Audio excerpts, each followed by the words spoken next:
Les bendiga a todos, hermanos. Bendiciones. Vamos a estar leyendo el día de hoy el precio de una viña, hablando sobre esa reflexión que se encuentra en Primera de Reyes 21:9 hasta capítulo 22, versículo 29. Amado Dios, te agradecemos, Padre, por otro día más de vida. Te agradecemos, Señor, porque podemos estudiar y aprender de cada historia que se encuentra en tu palabra. Háblanos, Señor, a través de este estudio y que podamos reflexionar, Señor, y aprender y tomar decisiones sabiamente en base a lo que esperas para nuestras vidas. Te agradecemos esto y lo pedimos en el nombre de Jesús. Amén y amén. Así que, hermanos, vamos a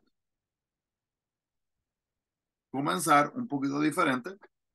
Vamos a comenzar con hablando de la biografía de Jezabel, que fue esposa del rey que había enviado estas cartas falsas, como terminamos la vez pasada. Esta era una mujer, ¿verdad? Que es vista como una de las mujeres o la mujer más perversa en lo que era en lo que es la Biblia. Y muchas veces la escritura hasta utiliza su nombre como un ejemplo de la gente que rechaza completamente a Dios, como lo dice Apocalipsis 2 del 20 al 21. Escucha la descripción que dan de ella. Y esto, hermanos, pues es de Jezabel, pero nos debería de llevar a pensar a nosotros. ¿Qué dirían de nosotros? Pueden decir muchas cosas, hermanos, de su trabajo, muchas cosas de su familia, muchas cosas, pero espiritualmente, ¿qué dirían de nosotros? ¿Qué dirían de usted? Entonces, como la mujer más perversa de la Biblia, también se dice ella, había muchas mujeres paganas, hermanos, que se casaron con israelitas sin reconocer al Dios que sus esposos adoraban y trajeron con ellas tradiciones y prácticas que iban en contra de la palabra de Dios. Pero ninguna fue tan determinada como Jezabel a, a lo que era hacer que todo Israel adorara a sus ídolos. Era como una pasión, ¿verdad? Un afán que tenía que todo el mundo pues adorara a estos dioses y que se alejara entonces del Dios verdadero. Jezabel tenía una idea de un gran poder y no solo manejaba a su esposo, el rey Acab, sino que además tenía un surtido de 850 sacerdotes paganos que estaban bajo el control de ella. Y estaba tan comprometida a sus dioses y decidida a hacer lo que quería, que prácticamente haría lo que fuera por obtener lo que ella quería. Y creía que el rey tenía el derecho y la libertad de poseer lo que quisiera de cualquier modo, porque era el rey. Y como rey, pues se supone que tenga derecho a todo. El plan de Jezabel de acabar con el culto a Dios en Israel causó graves consecuencias para la nación completa. Y antes de morir, Jezabel sufrió la pérdida de su esposo en combate y de su hijo en manos de Jehú, que tomó el trono por la fuerza y murió de la misma manera desafiante y despectiva en la que vivió. Y cuando comparamos a lo que es a Jezabel y Elías, tenemos que admirar la fuerza del compromiso de cada uno de ellos, para bien o para mal, que se entregaron, ¿verdad?, en su causa. Pero una gran diferencia, hermanos, era el con quién estaban comprometidos. Jezabel estaba comprometida con ella misma, con sus deseos, ¿verdad? Con su orgullo y con alcanzar las metas que ella quería para ella misma. Mientras que Elías estaba totalmente comprometido con un Dios verdadero. Y al final, pues Dios obviamente demostró que Elías era el que estaba totalmente en lo correcto. Algunos errores y también debilidades de Jezabel es el hecho de que ella eliminaba sistemáticamente a los representantes de Dios en la tierra, en la tierra de Israel. También promovió y fundó lo que era el culto a Baal. También amenazó con matar a Elías. También creía que los reyes podían hacer o tener legalmente lo que quisieran. Usó sus fuertes convicciones para salirse también con la suya en cuanto a sus decisiones. ¿Qué aprendemos de la vida de ella? No basta con ser comprometido o sincero. Lo que hace la diferencia es en dónde yace nuestro compromiso. Y también el rechazar a Dios siempre va a llevar al desastre, nada positivo. Datos generales. ¿Dónde toma lugar en Sidón y en Samaria? la ocupación de ella era reina de Israel. Los familiares, su esposo fue Acab, el padre fue Edbaal, hijos fueron Joram y Ocosías. Y contemporáneos de ellos, pues fueron Elías y también Jehú.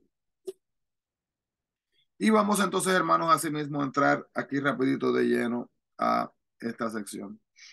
Vemos entonces, hermanos, que Jezabel urdió un estratagema que aparentaba ser legal supuestamente, ¿verdad? Porque le llamamos las cartas falsas, ¿verdad? Pero no era legal. Para apropiarse de la tierra para su esposo, la que su esposo había deseado. Y se requerían dos testigos, hermanos, para establecer lo que era la culpabilidad de una persona.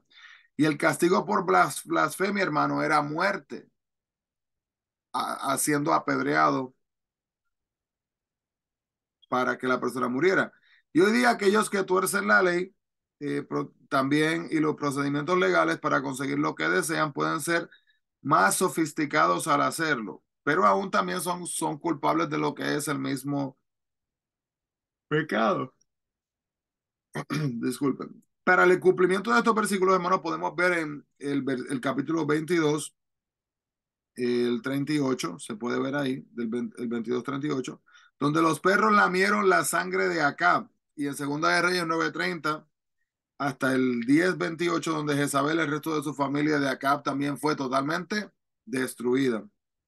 Acab continuaba negándose a admitir su pecado contra Dios, y en cambio lo que hizo fue que acusó a Elías de ser su enemigo. Y cuando nos cegamos por la envidia y el odio, hermano, es prácticamente casi imposible que podamos ver nuestro propio pecado. Vivimos y vivimos en el pecado de tal manera, hermanos, le pasamos la manita por encima, ¿verdad? Tratamos de esconderlo y, y luego terminamos ignorando el hecho de que verdaderamente es pecado. Entonces, Acab, hermano, fue el rey más perverso que ningún otro rey en Israel. Puede ver eso desde el capítulo 16:30 hasta el 21:25. Pero cuando se arrepintió con profunda humildad, Dios lo tomó en cuenta y redujo su castigo. Y el mismo Dios que fue misericordioso con Acab, también quiere ser misericordioso con nosotros, con cada uno de nosotros. Sin importar, hermano, nuestro pasado, lo que hayamos hecho, y tampoco, ¿verdad? En cuanto a la gravedad, en cuanto a cuánto duró, no, hermanos, el error fue el error, el pecado fue el pecado, pero Dios está dispuesto a perdonarte en este momento si estás dispuesto a abrirle tu vida y abrirle tu corazón para que Él pueda venir a morar dentro de ti. Solamente tienes que confesar con tu boca, ¿verdad? Que Jesús vino a la tierra para entregar su vida, para morir por ti, y que resucitó al tercer día, y reconocerle y tener fe en Él como Dios. Entonces, vemos también que aquí estaban estos 400 profetas que pudieron haber sido los 400 profetas quizás de acera anteriormente que Elías dejó con vida en el monte Carmelo, a pesar de que habían 450 profetas de Baal que fueron muertos, como dice el capítulo 18 del 19 al 40. Entonces Josafat sabía que había una diferencia entre estos profetas paganos y el profeta de Jehová. De modo que preguntó si había alguno disponible. Era evidente que Josafat quería hacer lo correcto a pesar de Acab. Sin embargo, ambos reyes menospreciaron el mensaje de Dios y escucharon solo a los profetas paganos. Entonces vemos que Dios luego le dice a Micaías a Acab que atacara cuando previamente había hecho un voto de hablar solo lo que Dios le dijera. Pero ¿y por qué fue que dijo entonces Micaías esto acá? Es posible, hermano, que quizás estaba hablándole sarcásticamente o burlándose de los mensajes de los profetas paganos, al mostrar que estaba diciéndole al rey solo lo que él quería escuchar, ¿verdad? Por eso podemos verlo como sarcasmo. Y de alguna manera el tono de voz de Micaías dejó saber a todos los que se estaban burlando de los profetas paganos esto. Y cuando el rey lo confrontó, predijo entonces que el rey moriría y que perdería la batalla. Y aun cuando Acab se arrepintió temporalmente, porque esa es la clave, fue temporalmente, no fue un arrepentimiento verdaderamente, vamos a decir, profundo, ¿verdad? Que iba a ser duradero, sino que fue solamente por un periodo de tiempo. como dice el 21-27, él siguió manteniendo el sistema de los falsos profetas. Así que se arrepiente, hermanos, pero regresa al pecado, regresa a la práctica en contra de Dios.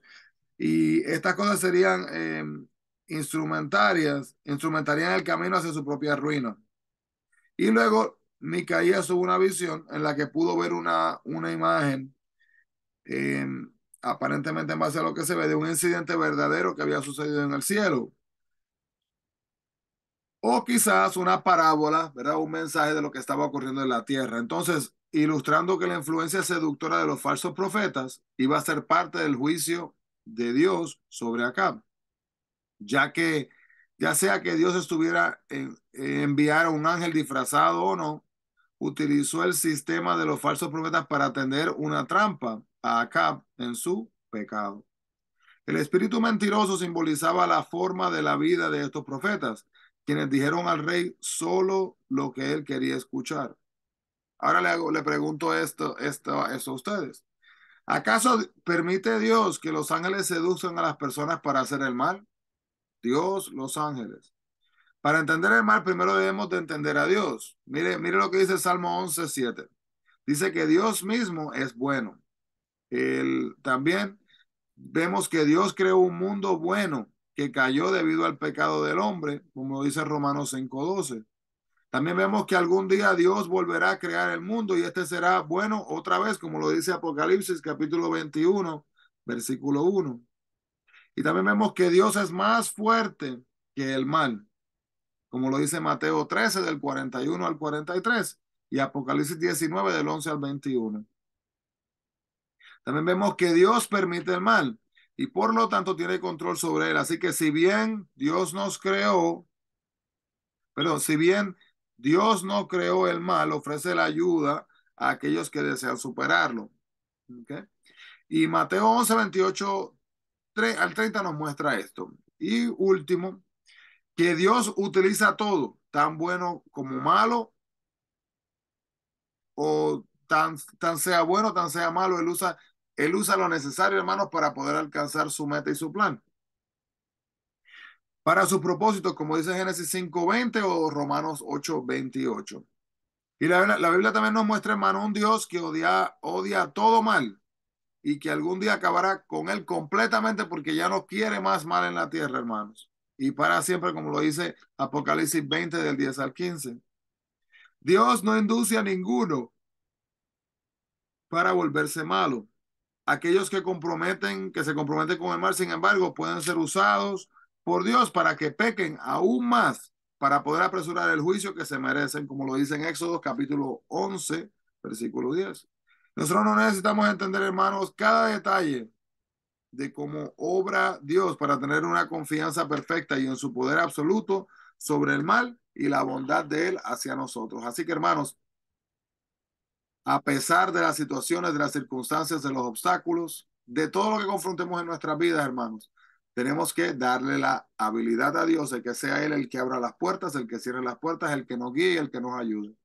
Amado Señor, te agradecemos, Padre, por esta lectura, por esta reflexión. Te pedimos, Señor, que nos ayudes, asimismo, Padre, a poder depender 100% en ti, no en los que nos rodean, no en el gobierno, Señor, no en el trabajo, la sociedad, la comunidad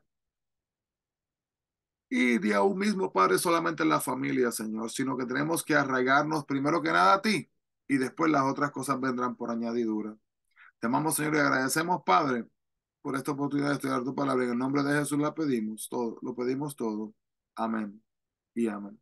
Dios les bendiga grandemente, hermanos. Bendiciones a todos y recuerde, busquemos la presencia del Señor. Bendiciones.